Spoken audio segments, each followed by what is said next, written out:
Welcome back to Aspirations, career advice for your life.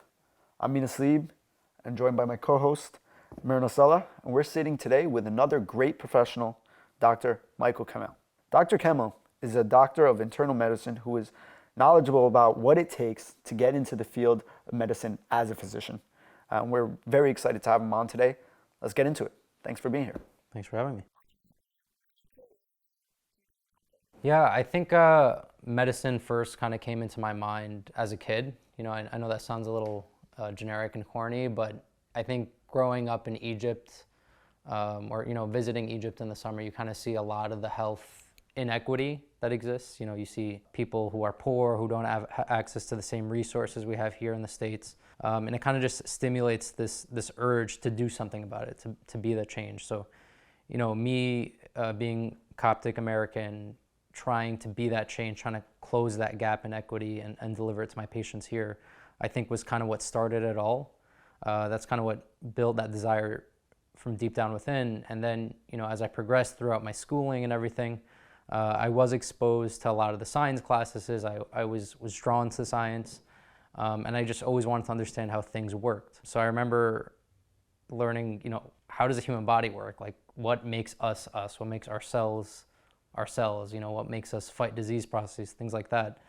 So I just wanted to learn more about that. So I took a bunch of classes related to that field in high school, and I figured, I think this is it for me. And I went ahead and I pulled the trigger.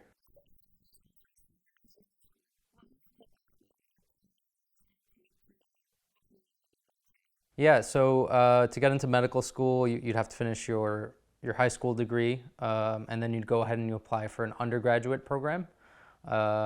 Where you're doing your pre-med requisites. That would include things like biology, chemistry, and calculus, things like that. Ultimately, with the goal of applying to med school, which would be it's 4 years undergrad and then 4 years of med school. Oftentimes, in between undergrad and med school, some people might take what they call a gap year, and some people might do that gap year to strengthen their resume, do some research, pretty much convey how interested they are in the field of medicine, to strengthen their med school application. Some people go straight from undergrad into med school. So, all said and done, all schooling can take anywhere between 8 to 9 years, depending on whether or not you take that gap year. And then afterwards, you have to undergo a training process called residency. And again, residency varies depending on what subspecialty of medicine you decide on. It can range anywhere from 3 years to 7 years, depending on what you pick. Right. So you have residency, and then you have some, I think they call it fellowship. Yeah. So then after residency, there's something called fellowship, which is an optional route some people take that they do to explore subspecialties within their field. So let's say someone's interested in surgery. Typically, what they would do is a 5-year surgical program. That's general surgery. And if they want to do something, let's say like cardiovascular surgery, that would be an additional 2 years. So that would be like a cardiovascular fellowship.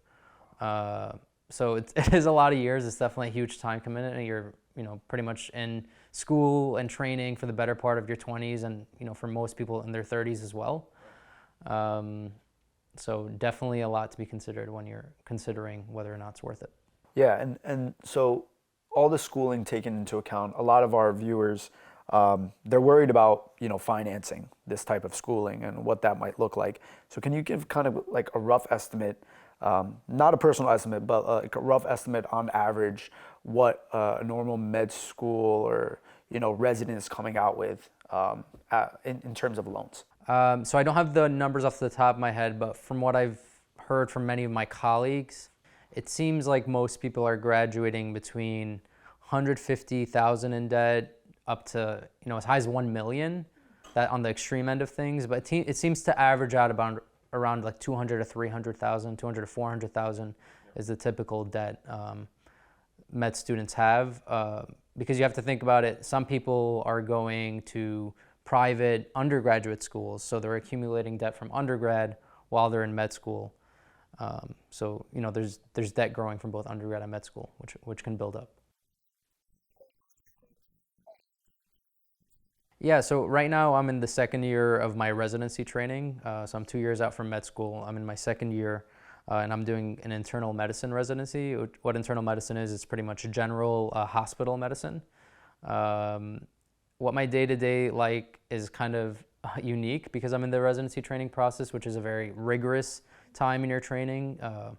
During your residency training period, you're working between 60 to 80 hours a week, which is a lot. But the idea is, you're trying to build the skills to ultimately practice independently when you're done with that. So when you finish med school, you know the content, but you don't know how to be a doctor, right? Which is why the residency years are so crucial, because that's when you learn how to make those decisions. What is the next best thing for my patient? Because that decision is on you ultimately.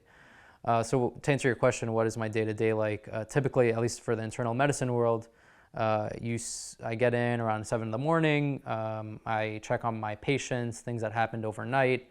I pretty much do chart review, see how the vitals on my patients, see any changes to my patient's management that happened overnight.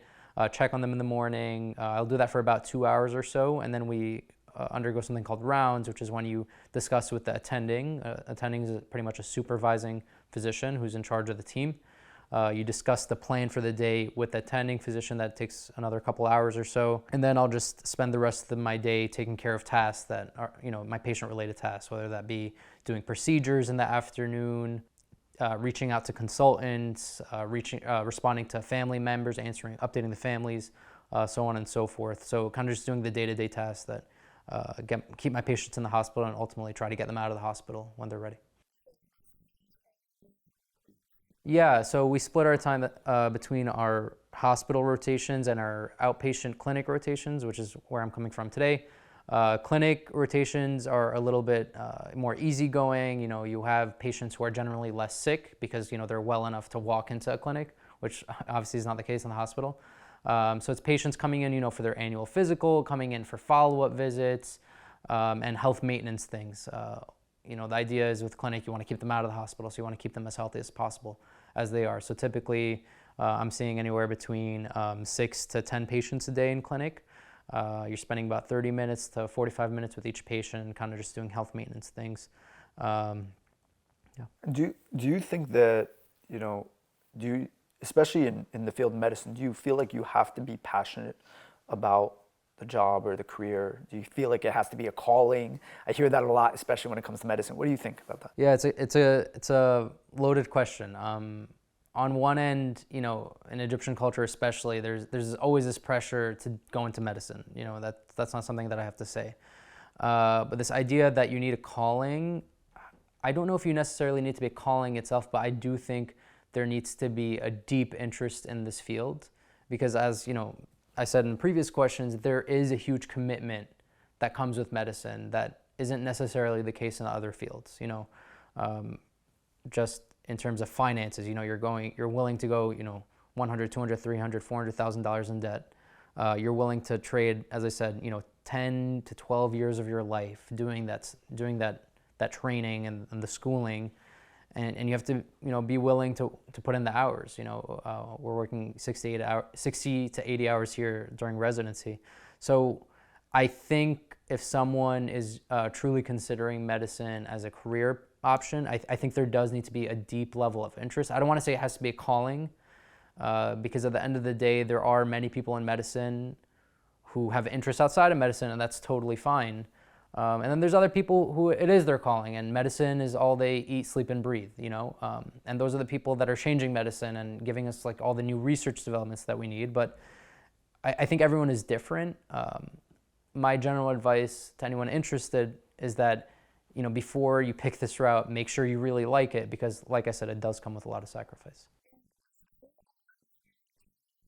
Yeah, there's a big demand for internal medicine, essentially any specialty of medicine. The idea is that the population is getting older. The population of the United States is getting older, so people are living longer, and there's growing need for doctors.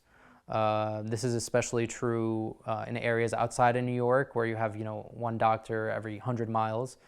Even in New York, where it's a much more saturated, densely populated area, there's still a huge need and a huge shortage of doctors. So it's a field that I think will always be really much needed, despite all this development of AI and all that stuff. I think AI can only go so far, and there will always be a human need for doctors involved.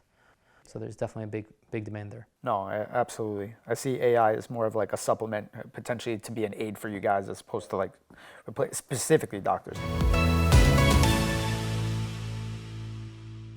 How do you see medicine in terms of service, right? Like, do you see that medicine or the career can be used to serve God in your career? Are you able to do that? Yeah, I mean, going into medicine, as I said, one of my inspirations was seeing all the inequity that we see in Egypt, right? You see, old people, poor people who just can't afford care, and it really twists your heart, thinking like, how can I do something about that? So, I think Jesus, when he came onto this earth, he was the great physician, right? He kind of is the exemplary model of what it means to be a good physician, and everyone goes into medicine desiring that and to be that person. Oftentimes, with the stress of the field and with the sacrifice, as I said, people do get callous, Yeah. and kind of lose sight of that. But I think the important thing is that, in my colleagues who don't lose sight of that, you can really tell. And you say, like, this person has God's love kind of burning inside them, and you could see it in the way they interact with their patients. You could see it in the empathy they have, the compassion they have, the willingness to go the extra mile, all things that Jesus exemplified in his life. And oftentimes, I become short-sighted of that. Oftentimes I'm tired, I just want to sleep, I want to go home, I want to eat. But in moments like that, where I see people who are much wiser than me and much more experienced than me take that extra time and really go the extra mile, it reminds me of why I came here in the first place. So to answer your question, yes, I think it's one of the best fields out there, despite how negative I might have made it seem earlier. I think it's an amazing, incredible privilege to be able to take care of others as Jesus did while he was here, and I hope to continue doing that in my career.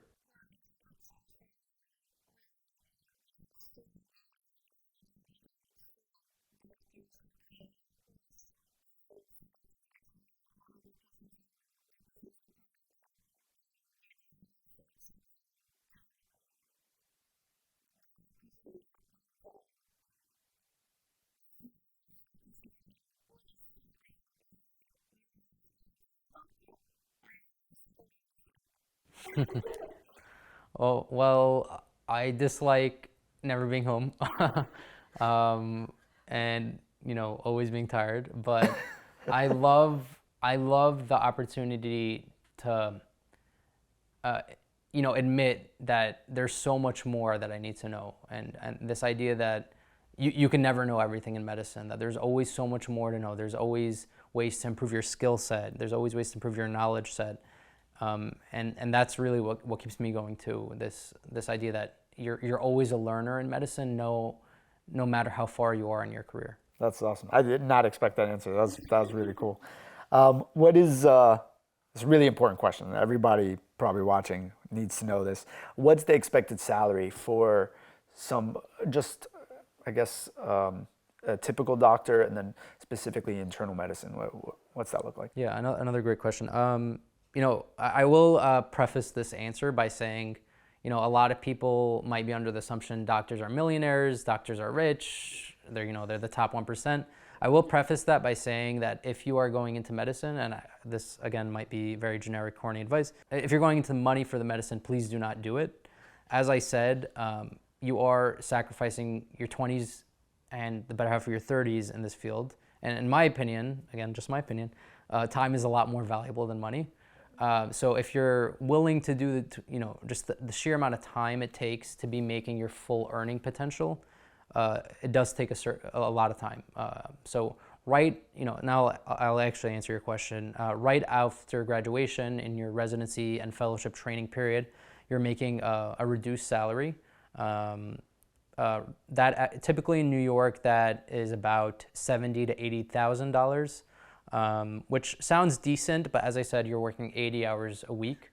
So if you average that out, you're essentially making minimum wage. Straight up.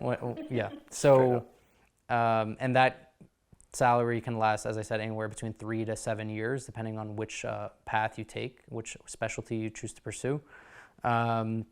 Once you're an attending or an autonomous doctor, That's when you'll be making your full income potential. Again, this varies greatly depending on the specialty you choose and where in the United States you're working, as well as what setting you're working in.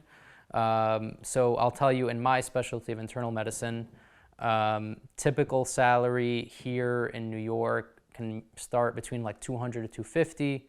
Outside of New York, you make much better money for multiple reasons. There's lower taxes, and also there's a greater need outside of New York. So that typical starting salary could be anywhere from like 250 to 300.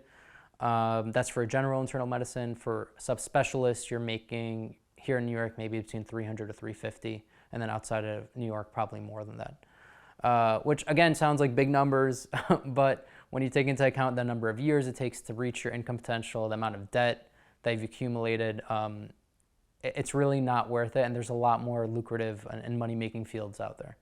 That's fair warning, okay?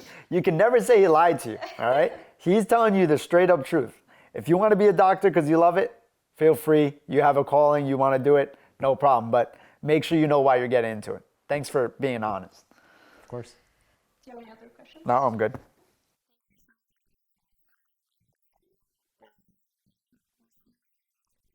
Yeah. Thank you for having me.